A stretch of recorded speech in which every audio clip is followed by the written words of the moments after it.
Hola comunidad de la Universidad del Noreste, bienvenidos al primer episodio del 2023.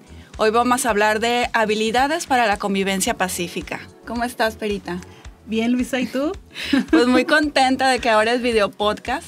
Esperemos que lo disfruten y bueno, que sea una herramienta más para tener un poco de buenas prácticas, no solo docentes, sino también personales. Y bueno, habilidades para la convivencia pacífica. Déjenme darles una introducción, porque estamos hablando aquí de este tema. El 30 de enero, próximo 30 de enero, se celebra el Día de la Paz en los centros educativos. Y está dedicado a conmemorar en los centros educativos una cultura de violencia y de la paz. Entonces, el Día de la Paz, por su temática general de no violencia, resolución de conflictos y convivencia, puede trabajarse en todos los niveles educativos, desde educación infantil, pero nosotros en la Universidad del Noreste, que estamos en educación media superior y educación superior, consideramos que es súper importante no dejarlo atrás porque seguimos formando a personas. Entonces, es una etapa de formación y eso no se puede negar. Entonces, es una humilde contribución. Y la cultura de la no violencia y la resolución pacífica de conflictos es algo que, aunque ciertamente merece una base fundamental en etapas tempranas, pues definitivamente es algo que se construye cada día, todos los días. Es una decisión el actuar con no violencia, ¿cierto? Ay, así es. Y sí, mira, es importante que desde chiquititos les enseñemos, pero bueno, nosotros que nos competen, ¿no? Ya en la vida adulta, a veces pensamos, no, pues ya, ellos que lo resuelvan solos, pero yo creo que todavía como docentes tenemos esta responsabilidad de modelar, de dar un ejemplo. Y bueno, eso es difícil porque a veces es para uno exigente, ¿no? Porque también uno es ser humano y de repente puede equivocarse. Entonces, yo creo que ese tipo de formatos, ¿no? De habilidades para la convivencia son bien importantes porque también nos hace reflexionar en que es responsabilidad de nosotros como docentes, pero que también es importante acariciarnos un poquito y apapacharnos un poquito para conocernos.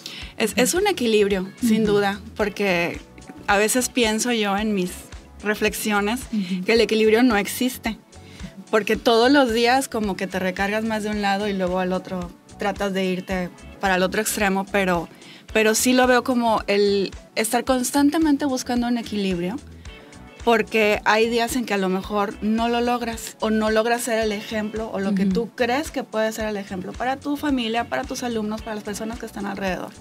Pero bueno, como decíamos, es algo que se construye cada día, es una decisión.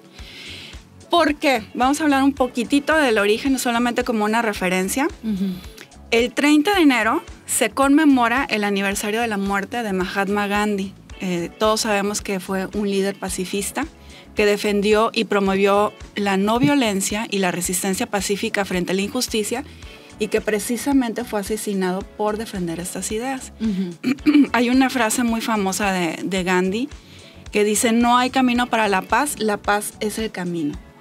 Y la frase por sí sola, o sea, explica un montón de cosas y que ciertamente las podemos vivir en nuestro cotidiano o en conflictos internacionales o en conflictos en donde intervienen figuras que no son de nuestro cotidiano, pero vaya, habla de eso, de la no violencia. Sí, y aparte fíjate cómo dice la frase: no hay camino para la paz es el camino. O sea, te están acentuando, no que veas la paz como una meta, sino que la vivas todos los días, que que a través de tus experiencias cotidianas la practiques, ¿no? Entonces yo creo que sí es profunda. Es un desafío también, un desafío. O sea, el vivirlo. Bueno, es importante, o sea, esto no es, vaya, nos pusimos a investigar, por supuesto, ¿no? Y porque viene próximamente el 30 de enero, hoy es día 25, y nos pusimos a investigar y dijo, bueno, este no es el Día Internacional de la Paz, pero sí es el día en el que se conmemora en los centros educativos, que eso es lo que nos tiene aquí platicando el día de hoy. Entonces, es bien importante que podamos determinar cuál es el papel o cuál es el rol de las instituciones educativas en torno a la formación de ambientes pacíficos.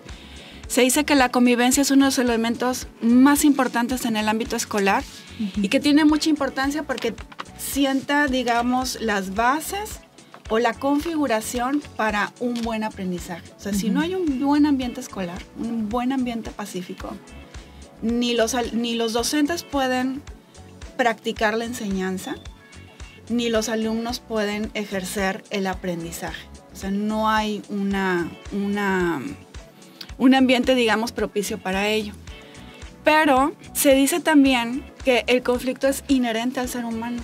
¿Por qué es necesario el conflicto para crecer? Mira, el conflicto no es algo...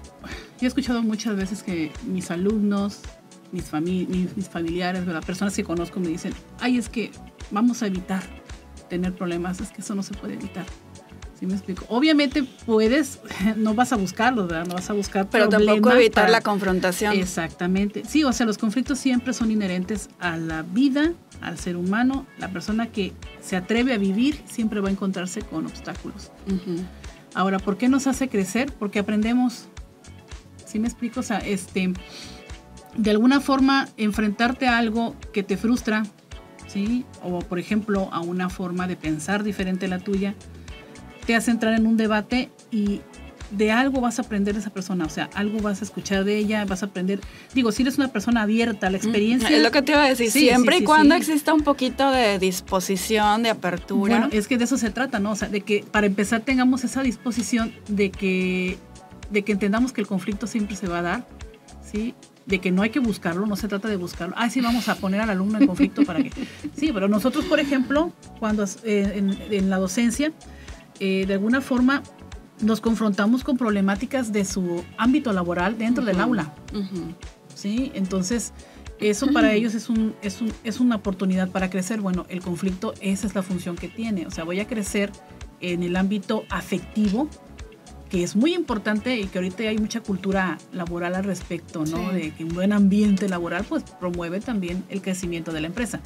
Entonces, yo aprendo desde niño, aprendo todavía en la vida adulta a enfrentar las diferentes circunstancias de la vida. ¿Sí? Porque, por ejemplo, ¿cómo puedo yo enfrentarme el duelo de una persona si nunca lo he vivido? Claro que lo has vivido, ¿verdad? Pero a lo mejor lo has vivido menor, no sé, cuando estaba chiquita se te perdió una bicicleta, ¿no? Sí, todos traen sus duelos. Y eso te hizo crecer. Nada más es conectarte, ¿no? Para crecer y aprender a cómo sobrellevar y a cómo relacionarte con esa persona. Sí, como decías, depende mucho. El conflicto te ofrece la oportunidad de crecer. Depende de ti, de la disposición y de la apertura. Y la alternativa yo creo que está también en hacerlo de forma pacífica, argumentada, en los valores institucionales que el profesor o que la persona puede estar promoviendo, ¿no? Por ejemplo, aquí en la UNE que nos regimos bajo los valores de justicia, respeto, equidad, honestidad. Claro. Entonces, esa es la alternativa que, como decía Gandhi, pues no es la meta, es el camino. Es el camino. Y bueno, hay un papel importante también aquí que tomó muchísima relevancia después, durante y después de la pandemia. Bueno, no ha terminado la pandemia, pero ya no estamos confinados. Sí, ya no estamos confinados. A partir del confinamiento, tienes razón, que es el rol de las habilidades socioemocionales, ¿no? Todo esto de autonomía, el autoaprendizaje, el autocontrol, la autogestión, que digo, ya sabíamos que eso es importante para el aprendizaje, para un alumno desarrolle su autonomía y su independencia, independientemente de lo que el maestro diga. Ese es el ideal de cualquier aprendiz. Sin embargo, justamente esas habilidades socioemocionales sufrieron de un desequilibrio durante el confinamiento. Por un lado, veíamos a personas, y no voy a hablar nada más de estudiantes, sino personas en general, ¿no? Personas, maestros, familiares que teníamos alrededor. Por un lado, personas que lograron hacer una muy buena gestión de sus actividades, de su tiempo, en su aspecto físico, hacer ejercicio, llevar una buena alimentación, controlar sus horas de sueño, ¿no? Todo eso. Pero por el otro extremo, personas que como que no veían un límite en el día a día. Entonces, era difícil levantarse a una hora en particular, el tener una estructura, comer a las mismas horas, el asistir a la clase o asistir a tus reuniones de trabajo. O sea, todos esos cánones de estructura de pronto se vieron como muy difusos en días que parecían que todos eran igual, ¿no? Hablamos de la etapa de confinamiento. Y aparte como no nos veíamos, por ejemplo, hablando de las escuelas y del ámbito laboral, era como, híjole, ¿cómo puedo yo supervisar qué estás haciendo el trabajo? Entonces, por ejemplo, era saturación. Y también había gente aferrada, ¿eh? O sea, quiero verte en la cámara y quiero ver que estás vestido y poniéndome atención. Entonces había, fíjate, saturación de trabajo, saturación de información, porque las redes sociales te bombardeaban con un sinfín de tragedias y de situaciones que obviamente estaban ocurriendo. Algunas me parece que ya pues se maximizaban mucho, ¿no? O sea, como que, ay, espérame, cayendo en lo amarillista. Pero bueno, era información que a final de cuentas pues era algo que te perturba, ¿no? Que no te desequilibra, como dices, así es. Bueno, sabemos que el desarrollo cognitivo y el emocional vienen juntos, ¿no? Estos vienen agarraditos de la mano, se complementan y requieren de un proceso que es continuo y permanente. Pero ¿cómo le podemos hacer para desarrollar una personalidad sana? Ok, fíjate que esto de la personalidad sana, pues en 5 minutos no te voy a explicar todo lo que implica, ¿verdad? Pero vamos a hablarlo. ¿Por qué no? Sí, porque es algo más. No, ya lo hemos hablado cuando hablamos de resiliencia, ¿verdad? Sí. En este caso, bueno, bien importante promover la autoconciencia, Luis. La autoconciencia de nuestras emociones. Mira, las emociones, la gente piensa que las puede estar controlando. Entonces, entiende por control emocional la represión. Y no es eso. Y no es eso, o sea, bueno, vas a gestionar tus emociones, que eso sería más adecuado, el término es autogestionar tus emociones, y lo que vas a controlar es la conducta, no lo que estás sintiendo, ¿sí? Lo que estás sintiendo habrá que trabajarlo en procesos, ¿verdad? Que tengas que trabajarlo, pero desde el pensamiento, ¿qué piensas acerca de la situación? Bueno, es un sinfín de cosas que son más profundas, ¿sí me explico?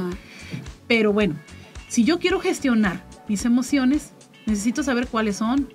Sí, necesitas conocerlas. Así es. Es como cuando una recomendación que siempre nos dicen, el posponer los juicios y refrenar el impulso. No quiere decir que vas a refrenar lo que sientes ahí está. Una cosa es reconocerlo, asumirlo y aceptarlo. Y otra cosa muy distinta es decir, ahorita no quiero hablar contigo porque te voy a decir hasta groserías, entonces mejor me alejo. Así es.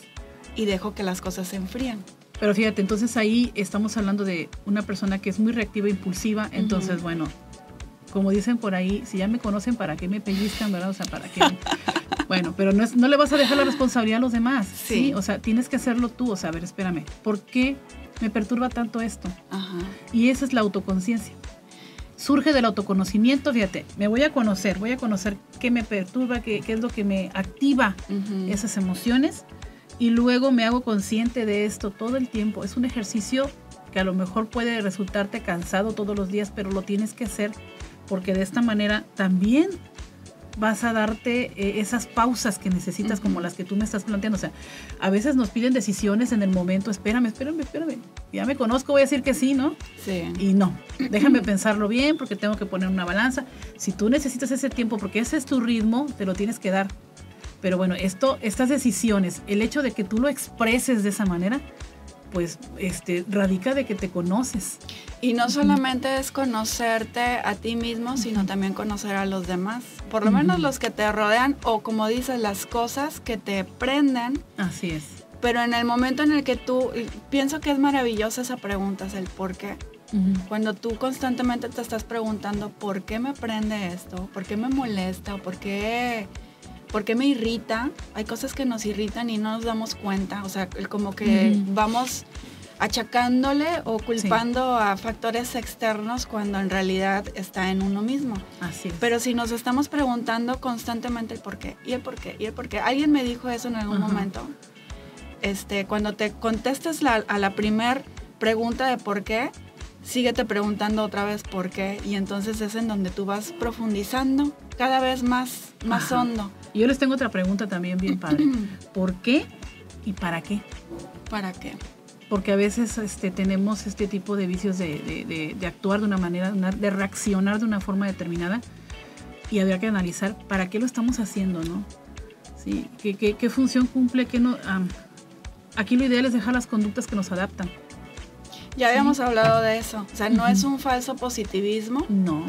Son pensamientos o conductas adaptativas que nos ayudan a mantenernos. Así es. Y para poder, fíjate, observar a otra persona, aprender a conocerla, saber cómo relacionarnos con ellas, es importante que primero nos aprendamos a relacionar con nosotros mismos, que estemos conectados con esto, que no le tengamos miedo a sentir.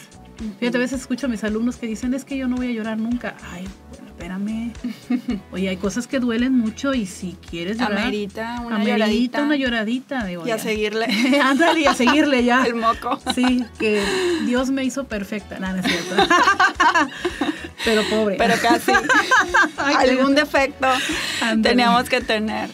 Pues yo escucho en todo esto, Perita, la clave en la autogestión. O sea, no es el controlar. Uh-huh. Como decías, es un mejor término el gestionar, el manejo y la gestión. Y el secreto de la autorregulación está en trabajar con tus sentimientos, más no entregarte a ellos, ¿no? Que es muy diferente. Sí, no ser tan reactivos, no vivir en el impulso, vaya, es lo ideal, ¿no? Pues podemos seguir platicando muchísimo. Ya se nos terminó el tiempo. Pero bueno, para saber más, los invitamos a nuestro programa de formación de profesores. Ya inició este lunes. Todavía durante esta semana estamos aceptando inscripciones. Sí. Y bueno, desde el 23 al 24 de febrero ya saben que tenemos nuestros cursos de modelo educativo 2025, planeación con enfoque educativo en competencias, aprendizaje cooperativo y, por supuesto, habilidades para la convivencia pacífica. Impartido por la maestra Esperanza Díaz Guzmán. Así es. Bueno, pues muchísimas gracias, Perita. Un gusto como siempre.